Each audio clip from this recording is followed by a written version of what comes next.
I don't know. I can't think of anything else to say about walking, but it kind of leads into maybe possibly a discussion of standing. There's four postures one would like to master: sitting, standing, walking, lying down. Maybe sitting's the easiest. But also, it's just so beautiful. Human beings were designed to sit. Buddhas are 80%, 90% of the time pictured sitting as a reason for that. We do well sitting when we perfect it, man. Who wants to do anything else? But we can stand too, and most people are not there yet. So I like this Qigong, I like Tai Chi Chih. I like Tai Chi Chuan. I did a lot of Tai Chi Chuan when I was first young, and I learned Alexander technique and I learned Tai Chi Chuan. I'd already been meditating. But man, I just, full-time job for 2 years. Year and a half, full-time job. 8 hours a day, Tai Chi Chuan and Alexander. Walk out my door. I love you walking all day. Tai Chi Chuan. But Tai Chi Chih is so nice because I don't practice Tai Chi Chuan like I used to and I forget everything. But Tai Chi Chuan, you don't forget. Might forget something, but it's easy to get it back. But I really want to talk about Qigong. We'll do a little Tai Chi Chuan in the next video, probably. Tai Chi Chih, C-H-I-H. Look it up. Check it out. Buy the video. Watch the video. Buy the DVD. It's so fantastic. Qigong. I use this book, Discovering Energy. Master Lam. Richard Rioch writes the foreword. Our dear friend Richard.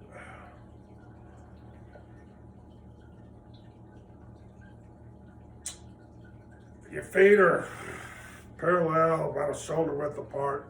You sink in the knees.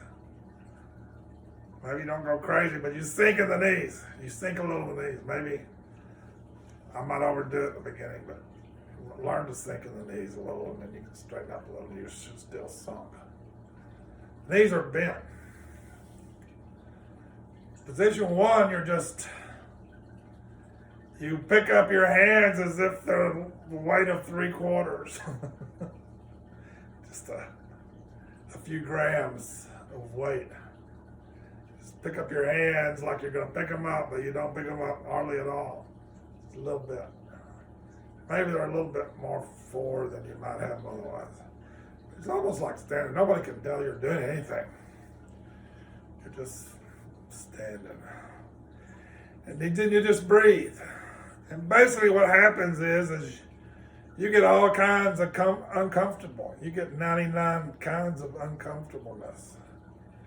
And you just stand there and breathe, and you just, when you feel uncomfortable, then you put your attention to that. It's just another way of saying Alexander technique, I think. I mean, it's the same stuff. It's all the same stuff. But use this skillful means of just standing here, and we don't know how to stand. We're so screwed up, it's beyond belief. And we got 99 layers of uncomfortableness to figure out. And then we're like a Buddha. If you can hang, if you can take that job. If you can accept this job and do this job, you'll be a Buddha quick, real soon. Won't take long. Most people can't do the job, don't have time. Got other priorities. So you just breathe. You just discover things,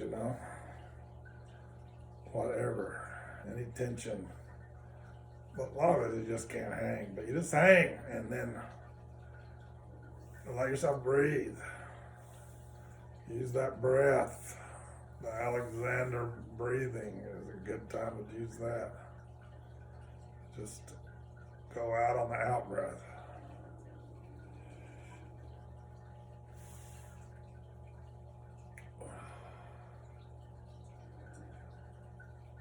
You don't really have to do anything. You just hang there and something will happen and you deal with it.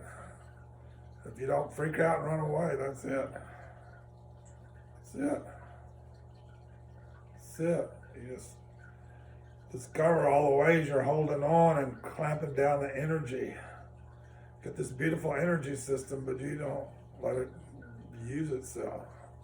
If you just stand here, you'll tell you exactly what and why and when and how and where. But you don't really have to do anything. You just unwind. Just unwind.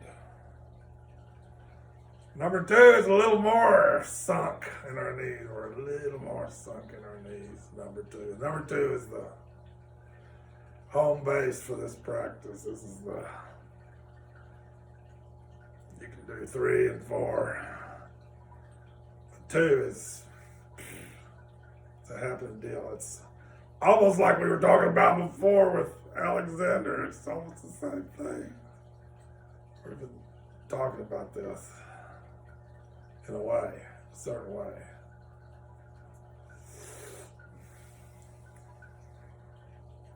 If you can hang, you're gonna get so happy. I can't do this very long. It's not really. About 7-8 minutes, I'm like, it's all right, fine.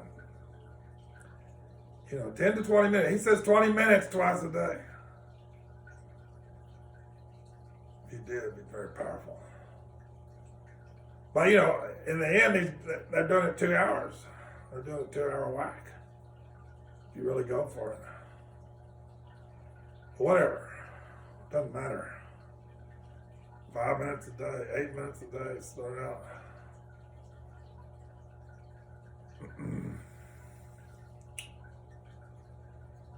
There's a million kind of Qigong, and they're all really tied into Tai Chi Chuan. I mean, it's like left side, right side, Tai Chi Chuan and Qigong are just help one another, really.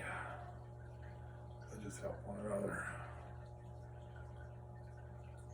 Very close cousins. So I'll just demonstrate this Tai Chi Chih real quick. Just one. This is called bass drum. There's maybe 19, but maybe a core, maybe 11, 12. Not hard to remember. Big deal is the feet. The feet are like in all Tai Chi. I don't know if you can see my feet, but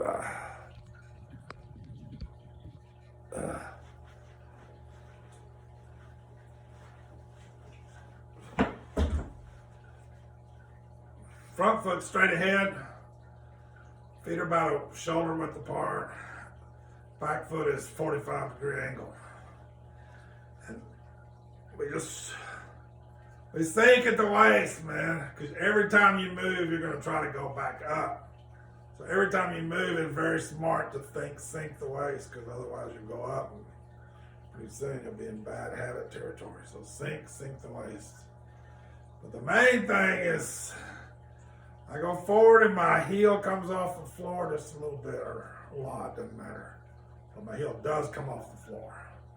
I go back and the front part of my foot does come off the floor. I just go back and forth. This is so easy. This is so simple, but so profound.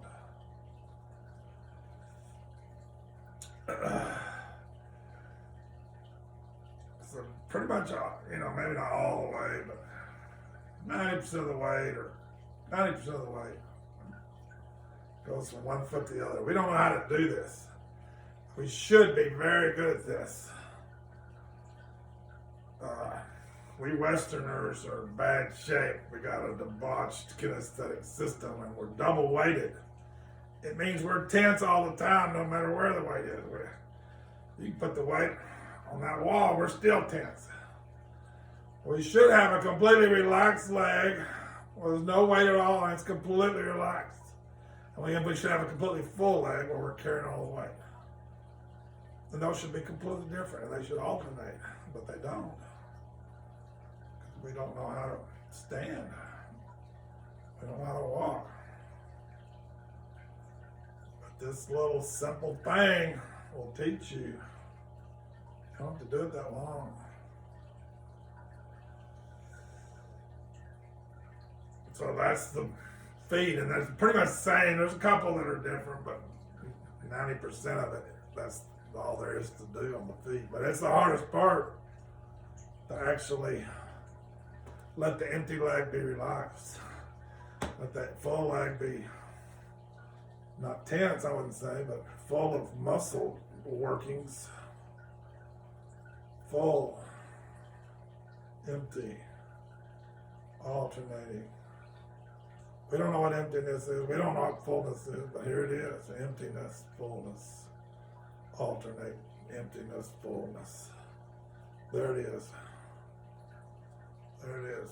Here for you to learn. It's so easy to learn. It's unbelievable, but nobody wants to learn it.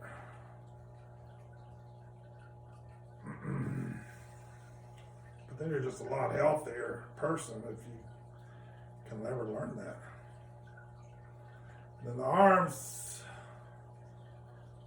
just like a bass drum. My arms are describing what I could have a bass drum strapped to my chest. If that were the case, my arms would sort of describe that bass drum. My hands never get too wide apart. My arms are never big gestures. Just think of the arms as very small gestures, very small movements, not big movements. Really, the smaller the movement, the better with the arms in a way. Hands are facing one another. You can think you got a ball of energy here, or just a little tiny beach ball, whatever. Doesn't hurt to have a ball. It's so easy. You know, there's little fine points. It's kind of all in the wrist. Remember, we've been talking about the wrist. It's all in the wrist. I'm describing a little circle with my wrists. I don't know if you can see it, but my wrists